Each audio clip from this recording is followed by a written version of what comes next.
Speaker for tonight. Okay. Tonight's going to be a bit of a different type of meeting where our guest speaker is calling us from California, Bill Wittich. He's going to be speaking with us about a book that he's written about membership with Rotary. And with that, Bill, I'd like you to go ahead. We can see you on our big screen here, and I will make sure that the audio is plugged in so that we can hear you. I am right now located about halfway between San Francisco and Sacramento.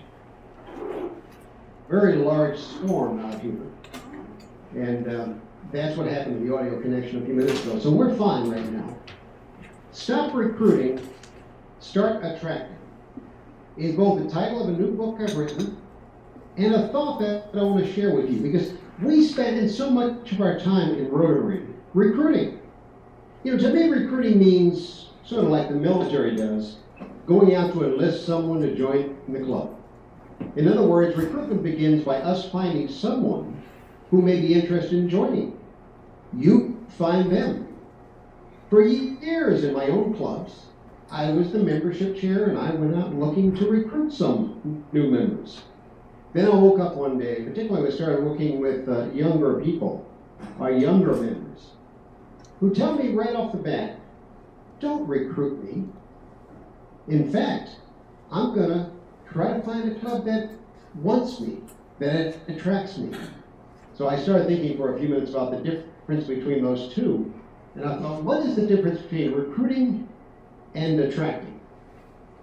And hang on just one second. Let me get something here that I've got to share with you.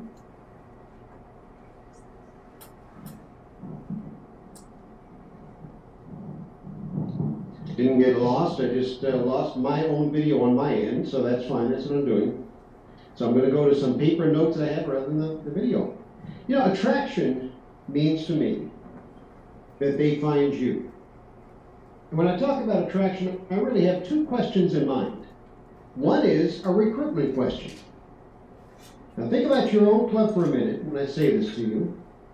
Why do you want new members? If I took the time to sit down with you and ask you that question, why do you want new members? Probably what I would hear from you is one of three things. New members give me lots of new ideas.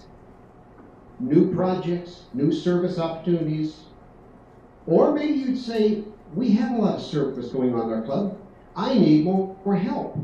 And therefore the second thing is we get more help from new members. And of course, the last, and probably to most of us most important, we get more fellowship. We'd have more friends in the club. So those three, I think the idea of ideas or help or more fellowship is what we get from recruiting the members. Let me though ask an attraction question. That is, why do they want us? Now a lot of times Rotary doesn't like this particular question to be asked either, because the last of the five things I'm going to give you is service. And yet we are a worldwide service organization. When I started asking younger people in their 20s and 30s about Rotary, one of these five things come up as why they want Rotary. Number one is business networking. They want to connect, and they'll tell you, they want to connect with the movers and shakers in the community. And Rotary has always been, from the very first day in 1905 in Chicago, Illinois, a business networking organization. Second, they want social. They want to meet some people, they want some friends, they want some social involvement, they want to have some, number three, learning. They come to a meeting, and the young folks don't really like meetings, but they'll come to learn something new from you. Number four, and your club is probably very good at this, they want fun. Then number five, of course, they want to do service. Young people have no problems with service. They've gone through their elementary and high school years doing lots of community service. So when I ask you the attraction question, why do they want us? It's business networking, social, learning, fun, and then service. That's not to put down service. Service is still what we do primarily, but the other things are very important.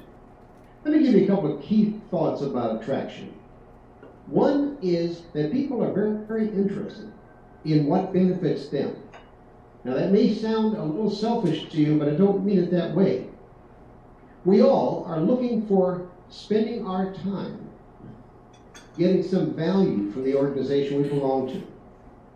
And a benefit is that which I get when I join Rotary. Attraction key number 2 to me is, what are those benefits? You know, that would be a perfect assembly topic for your club sometime.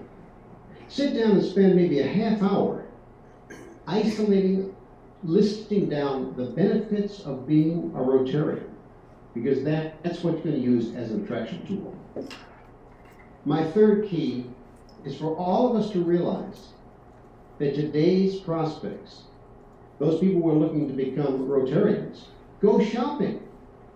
It's kind of funny that in my area near the Bay Area in San Francisco, I had a young man come in who was about 35 or maybe close to 40. And I said to him, is this the first time you've been to a Rotary Club? He says, oh no sir, I've been to 5 clubs. I've been to the Fremont Club and the Sausalito Club, and I've been to this club and that. I said, why? He says, I want to find the one that fits my own value system, my own culture. So today's young Rotarians, to be, will always go shopping. They'll go visit a number of clubs. Attraction key number 4 for me is that everybody that you deal with as a prospective member, to attract them into your club, have expectations. All of you had expectations. When you joined Rotary, you expected something. Not quite sure what you expected, but if you didn't meet that expectation, you probably didn't stay around very long. I travel a lot on business. I was in Chicago recently and at a very nice hotel, the Park Hyatt on Michigan Avenue.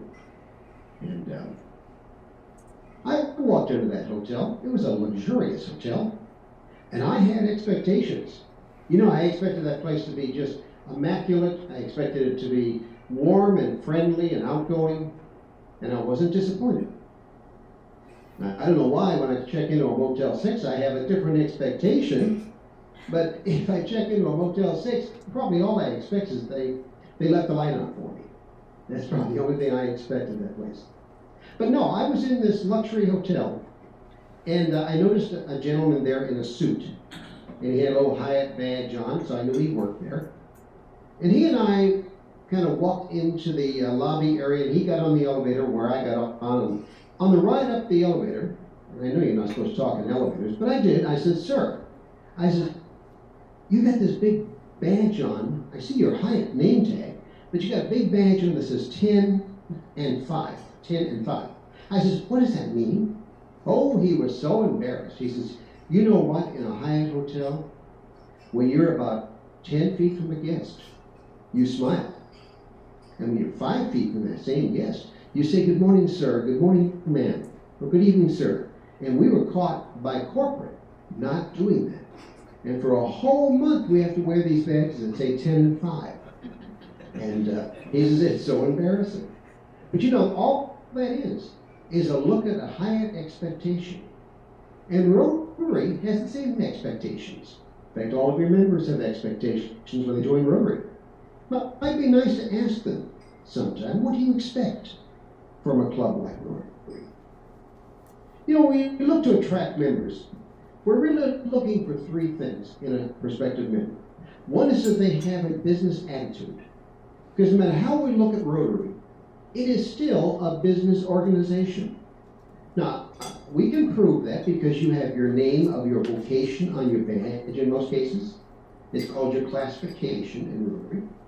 We even have people stand up and give vocational talks to talk about what they do. Even if they're retired, they still have that classification. they were an accountant, they were a plumber, they were a doctor, whatever their occupation was, that's important in Rotary. So business attitude is important. Number two, we have to have a service attitude. If we're not willing to do service, those people don't belong in Rotary. They probably belong somewhere else. I don't know where, but not in Rotary. And third, they have to have some time. Time, in effect, to do the service and time to attend meetings. Those are important things. Now, I don't want just, and if I was with you right now, I'd walk down and touch someone on the shoulder and say, gee, he's a warm body. I don't want just warm bodies. I want people who are willing to get out and do some of the work that has to be done. Not only attend the meeting, and not just write a check. Rotary loves money. Of course we do. We have a foundation and we support lots of things. But we want people who are willing to get out and do service, really hands-on service in lots of ways. You know, it's very important to define who it is that your club wants to attract, because that's the key of this whole thing. And I'm going to ask you a question or two here. Are you looking to attract young people? You know what I mean? Young people in Rotary probably is around 40 years old. They could be 20s and 30s, but the average age of Rotary in North America is about 56 years old. So to get 56 years old as an average, you got a whole bunch of 70-somethings and not a whole lot of 40s and 30s in there too. Also, I'm looking to attract maybe more family-oriented people. Maybe I want more women in my club. Maybe I want more boomers, those who are looking to soon retire and have a little more time. And maybe I want more ethnic diversity. Now, I can't, for your club, tell you what you're looking for, but as you start to attract new members, it's a very good idea to have an idea who you're looking to attract. Let me touch on a couple of these for you for a few minutes here. If you're looking to attract more young people, then you got to hear about what young people are looking for. Now, think about it for a minute. Rotary started by Paul Harris, 1905 in Chicago, Illinois. Paul Harris was 36 years old. The other three attorneys working with Paul were 34, 40, and 42. Do you realize something? Rotary was a young man's professional business organization. So sort of we drifted our age down to 50s and 60s and 70s, that sort of thing. The problem is, really, most young people have no idea what Rotary is. I meet quite often with a younger person in the 20s and 30s, and I start talking about Rotary, and I say, you know, what do you know about Rotary? And I get one of two responses. One is, I don't know a lot about Rotary. I guess it's kind of like a Lions of Kiwanis or one of those clubs. Or they'll say to me, I think Grandpa was one of those. And it's really, honestly, one of those two things that I hear. Either they don't know anything about Rotary, or they've heard that somebody back there in their past history was a Rotarian. But they're also interested. If you're trying to attract young people, maybe a green project, an environmentally oriented project, maybe something dealing with energy, something dealing with technology, the things that young people are interested in. Now, if you're trying to attract family-oriented people, then I hope your projects involve things that their own children can get involved with, that their spouse can get involved with. Particularly the 20s and 30s who have young kids, who spend all that time at soccer league and little league and those kinds of things. If they're going to be involved with Rotary, it'd be nice to be able to involve some of that. How about more women in a club? It's interesting. Think about, I'm going to talk about America for a minute, but we had just found out recently that in America, 50% of our CEOs are now women. And if your membership doesn't include at least 50% women, and it doesn't in most cases, again, in America, we're only 26% women, so we get a long way to go to meet that 50% that industry has as their own CEOs. How about boomers? Boomers are a fantastic audience. If I was there with you and I asked you to raise your hand, I'll bet you at least half, maybe more than that, are boomers. Somewhere around 55, 60, 65 years old. Do you know that boomers are retiring right now at the rate of 10,000 a day until the year 2030? What a fantastic audience these boomers are. Let me tell you, my old club, a gentleman named Ken. And Ken had just retired as a contractor. And Ken goes to church with us and his wife, and his wife said to my wife one day, "You gotta do something, Ann, about Ken." She said, "What's wrong with Ken?" "Well, ever since he retired, all he does all day long is sit down and watch soap operas on TV." We got him into Rotary.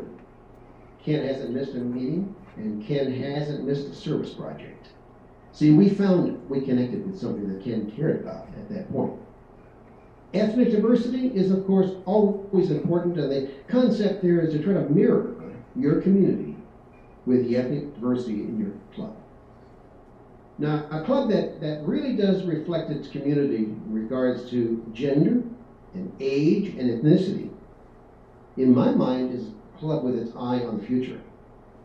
And it's really important to define those groups that you want to attract, so you can tailor your marketing methods to them, in a sense. You know, you're not looking for people, you're looking for certain specific kinds of people, because it's a different attraction tool. Now take a look at your current membership, and I can't see all of your membership today, of course, but you could tell me then easily about gender, about age, about ethnicity, and therefore you're thinking about what you want to attract. Average age of your club members. Now, you know what your average age of club members are. In the United States, as I said, it's 56 to 57 years old. You might be in that same category. What percentage of your members are women? Well, I said 24% in America are Rotarians, 24% of the women, or our members are women. You know, are you seeking to attract more of the same, or do you want to change?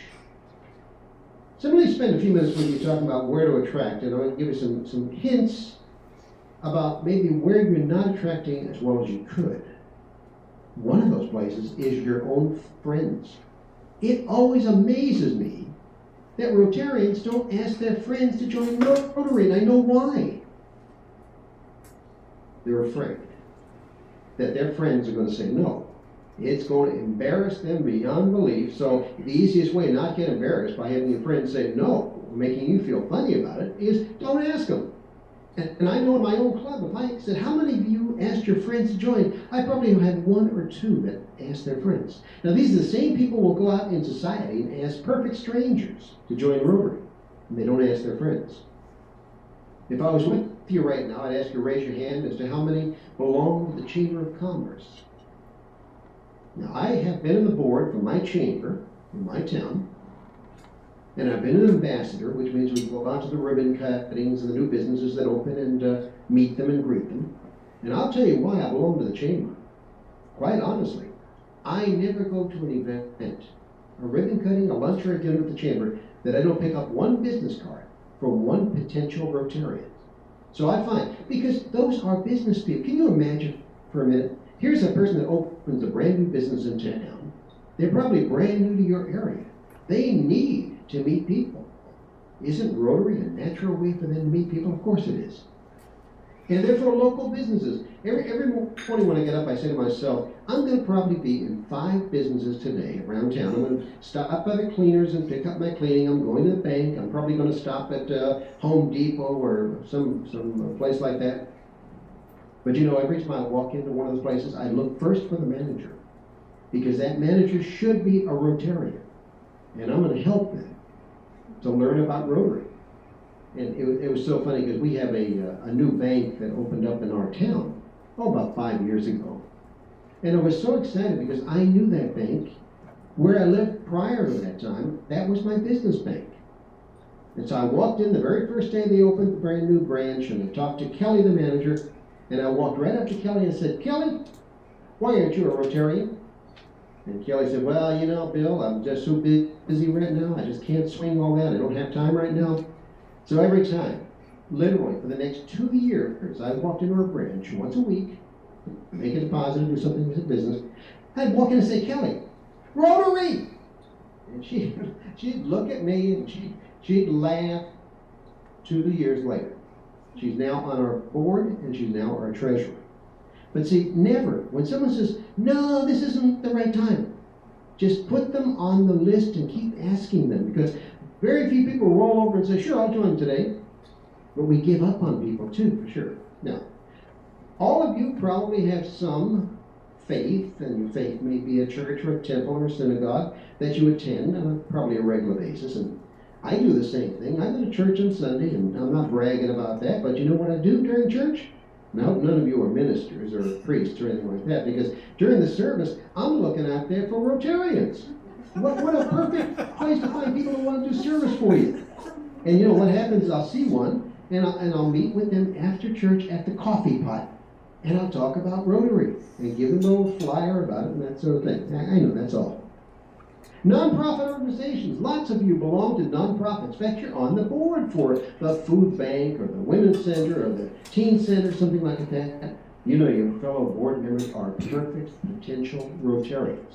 They're already doing service. They're perfect on that. I haven't looked at your Facebook page. I haven't looked at your website.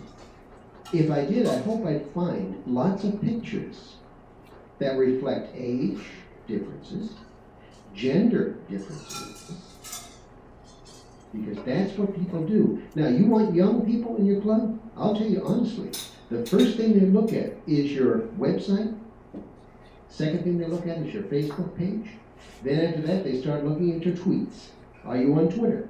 Are you on any kind of social media? Because if you're not, it says to them, you're not with the times. Now, I know that probably all of you have a Facebook page, and maybe you look at it once in a while, but the kids looking to join Rotary spend a lot of time on that. The last one I want to mention to you as a place to find Rotarians, because I am a Starbucks guy. I'm a tall, Fajir cup, cafe, mocha, decaf, non-fat, no whip, extra hot with foam. I like my Starbucks. But you know what I do is after my meeting, which happens at Wednesday mornings at 8 o'clock, you know, we're a fairly civilized club. We start at 8, not 7 like some of the silly clubs. But you know what happens at 9 o'clock? We're all over. So my wife, who's also in Rotary with me, she and I go to the Starbucks right down the street. And we'll sit in there and have a cup of coffee or mocha. And last Wednesday, this woman walked in, dressed very nicely, looking businesslike. So I was going to talk to her about Rotary. Now, I don't pick on people who are in a hurry, and I don't pick on people who have the kids and they're kind of frustrated with the kids and all that. This lady came in, had a coffee, and sat down. I always wait for them to sit down first. So she sat down, and I just got up out of my chair and walked over and said, ma'am, can I just ask you one thing? Yes, sir. I said, you're in business here in town, right? Oh, man. She says, I'm a real estate agent. I knew she was in business. She looked like it. I said, then why aren't you in the Rotary Club? And she gave me some excuses. I don't know a lot about that, or, you know, that probably what she would have said is, I don't know about that, or Grandpa was one. I'm not sure what she said exactly. But what I said is, ma'am, all I want from you is your email address. I don't want your phone number. I don't want your mailing address. I just want your email address, because I'd like to put you on our list for our newsletter. Because I think one of the things you're going to want to see is who's speaking each week. Because, you know, this week we have a police chief, and next week we have the manager of the bank, and the week after that we have the, and I give her a whole list of who's the speaker. And I says, you really will enjoy those people. So let me put you on our list. Now what I do, folks, is I add them to the list. And I'll tell you something between you and I. You can't get off my list. You're on that list for life. Because sometimes it takes a year for those people. And so help me, people will walk into the club a year later and say, you know, I've been getting your newsletter for a whole year. And now was the right time for me to come in and see what this is all about. So again, I'm saying, don't ever give up on anybody. When you ask them and they say, nah, just keep them on your list. Put them on your newsletter. It's a good idea. Okay, 3 hints I have. Don't invite anyone to a meeting. Particularly young people don't want a meeting. Invite them to breakfast or lunch or dinner, which, by the way, is held at the Rotary Place. But I always say, can I buy you lunch? Well, yeah, where's lunch? Oh, it's down at the country club. That's during that Rotary meeting. Because young people don't need one more meeting in their life. But remember why they come. They want to come to meet other people, to socialize, to have fun, those kinds of things, to hear a great speaker. That's what they're looking for. Also, hint number 2, I never talk about dirty water in Africa, or babies dying in Nairobi, or polio needing that. I don't talk about international. I talk about what we're doing in our own local town. I'll say to you, you know that in my town, Elk Grove, California, we've been working with teenagers, we've been working with the food bank, we've been working with, and again, the list. Their comments are so interesting. They always say, whoa, you doing all that right here in our own town? See, if I talked about all these international things, which by golly I will do as soon as they become Rotarians. But I talk to them, and they always say, that's nice that you're doing all this stuff right here. I want to get involved with that. So I talk local, not international. And I also, third hint, I listen for the word try. So if I say, you know, I'd like to have you be my guest at Rotary this week, and this woman says, well, Bill, I'm going to try. And you know what try means, don't you? Try means they're not going to do it. So I looked the lady in the eye and I said to her, I said, why aren't you coming? She said, what do you mean? I said, you said try. I said, I know you're going to come because 2 things are going to happen. One, I'm going to call you the day before to remind you. And secondly, I'm going to run by and pick you up at your office and take you with me to Rotary. Now, it's kind of silly, but, you know, those kinds of things will make a difference. You know, and attracting new members means you have to be energized. And being energized means welcoming.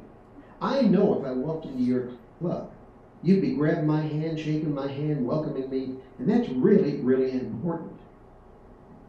Now, who has questions? Who wants to throw any kinds of spitballs at me, or frustration with me, or anger at me? And I'm willing to answer your questions if you have some. Anyone with questions?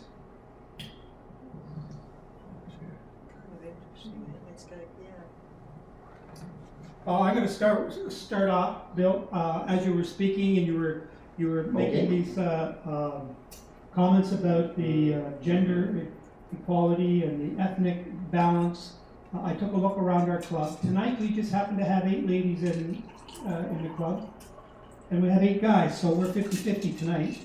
Boy, that's fantastic. Okay, so good. We've got pretty good balance on the gender side.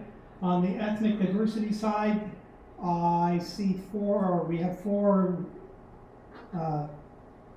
people from outside of Canada, so we've got kind of a balance. I don't know. We got a little bit of a balance on that side, so we're not too bad on that side. The key there is it mirrors your community. In other words, I will sometimes be in a completely white community, and their members are all white, and that does mirror the community. If your community is of all ethnic backgrounds, then it don't look like that. So I understand. Sure. Now, what about age? We've got really old. and really young, and not a lot in the middle. Youngest member. What age is your youngest member? Omar. 30. Okay, that's very young. And our oldest member, he's not here tonight. Turned yesterday 100. He turned 100. Wow. So that changes the average.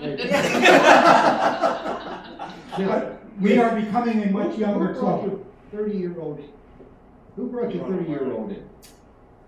You recall? You came to us? Yeah, through the. Oh, right here. No, I can't. You have to speak so that you can. Well, I came in through the website. I guess I got in the website. I was wondering about Rotary, reading about it, and that's how I got there. Did you shop any other clubs, or this is the only club you went to? This is the only one I went to, just because I just work 10 minutes away from this particular club, and that's okay. Yeah. So it's convenient to you, so that made sense. Now this is a dinner club. Did a dinner club work out best for you? Absolutely, yes. Okay, because we'll find that what we do quite often is I'll be talking to someone who will say, "Gee, you have a breakfast club. I can't do that. My boss won't let me go to breakfast club. Do you have a lunch club somewhere nearby?" And I recommend, because I think when we recruit or attract for Rotary, we're attracting for Rotary, not for a specific club. And I think that's a wonderful thing when I see that happen. Any other comments or questions? Fundraising. take the microphone. Well, just as a matter of interest, fundraising is always an anguish with most clubs. There's got to be a few mature ideas that work well and some that don't. Could you explain a little bit about your experience with fundraising objectives in clubs? Yes, in fact, I can talk just a couple of minutes about our major fundraiser in my club, which I stole from Chicago, Illinois, because Chicago has the taste of Chicago. We now have the taste of Elk Grove, because I'm in Elk Grove, California. And what we did is we went out and got 40 restaurants, almost everything in town, and 40 wineries, because we're near the wine country. And we put together an evening for about 4 hours. You pay one fee, you walk in and have as much food as you want from the 40 restaurants, as much wine as you want to drink from the 40 wineries, and we pull about $50,000 out of one evening. And we charge about $45 to attend, which has not been too high of a figure. We were worried at first, how much should we charge for this? But we find that people are willing to pay the $45 to come. Now, the issue is, those restaurants are sponsors. Each restaurant puts out almost $10,000 worth of food. They give it all away. They don't get a dime, and we don't charge them to be there, of course. But when I talk to a restaurant, because they're nervous about spending, number one, it's a Saturday night, so they've got to give up some of their employees to come serve that food. And secondly, they've got to spend 10 grand roughly in money. So I say, what? They say to me, why would I want to do that for you? I said, because I have 800 people who have probably never been to your restaurant before. So see, what I'm talking about on fundraising is, I'm not begging, I'm marketing. And I think always the best way to fundraise is to give someone some advantage when they sponsor you.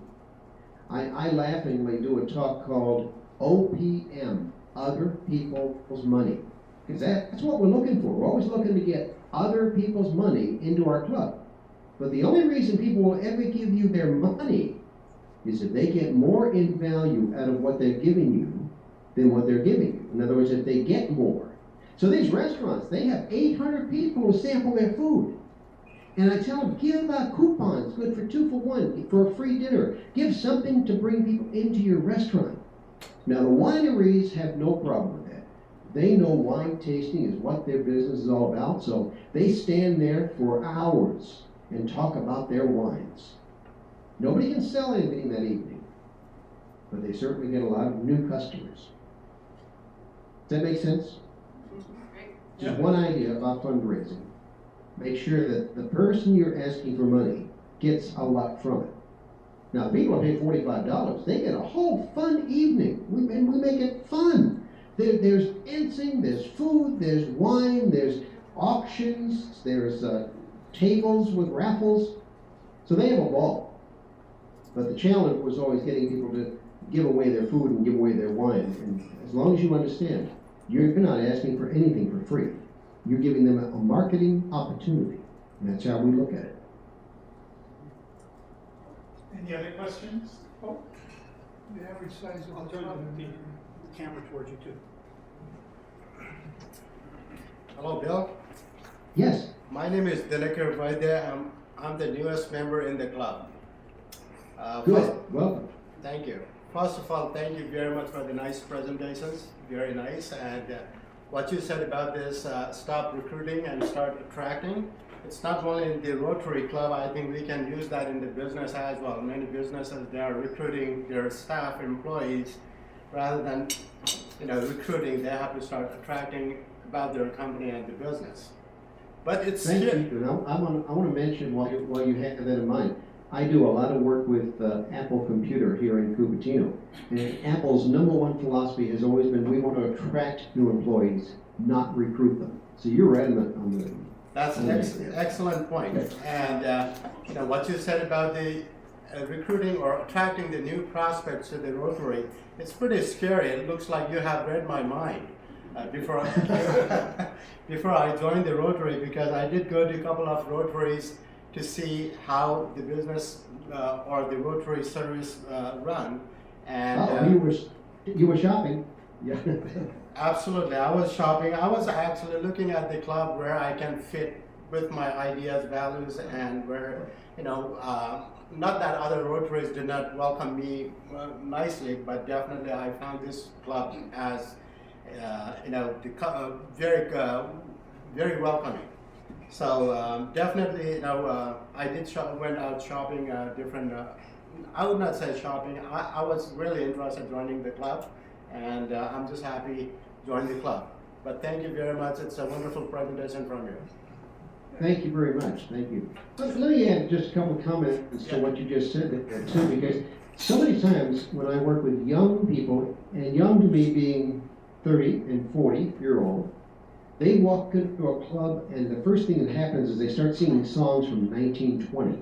And the club says, and the young person says, I don't even know those songs, I don't want to hear those songs. Then the second thing they do is they fine everybody. They fine everybody $20 for a new car and $15 for this.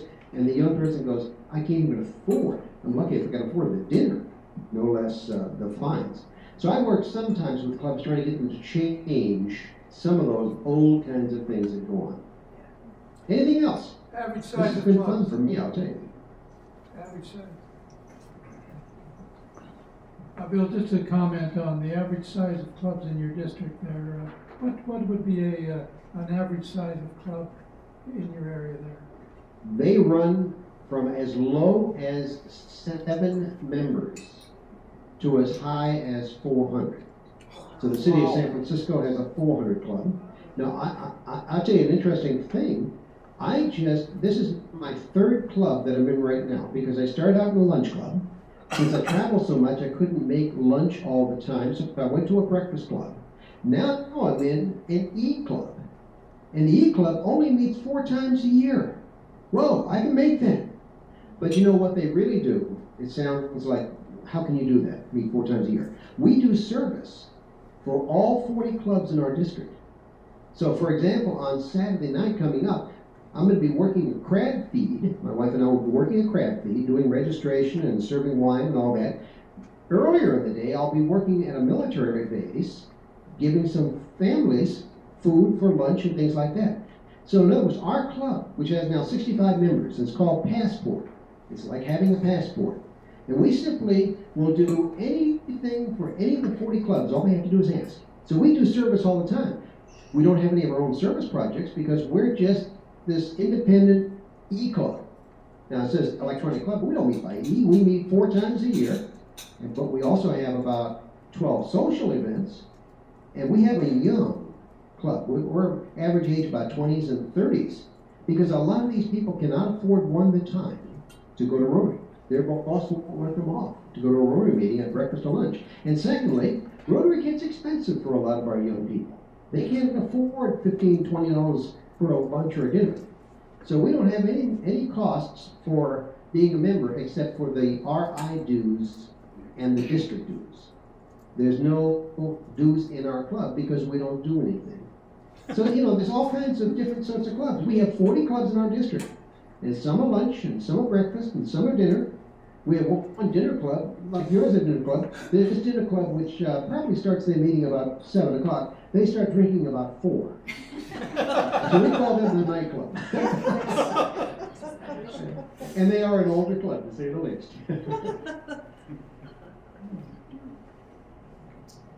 Any other questions? Okay, I'll hand the mic back to Eddie. Okay, I just want to make sure that this is not a commercial plug of my own book called Stop Recruiting, Start Attracting. If you want some of the ideas I talked about tonight, is available at Amazon.com. That's the only plug I'll make. But I have really enjoyed this. I've been doing a lot of Skype visits. This has been a fun one, even though we had some problems with the storm and getting video and audio to start with. So thank you so much for having me with you tonight. I appreciate that.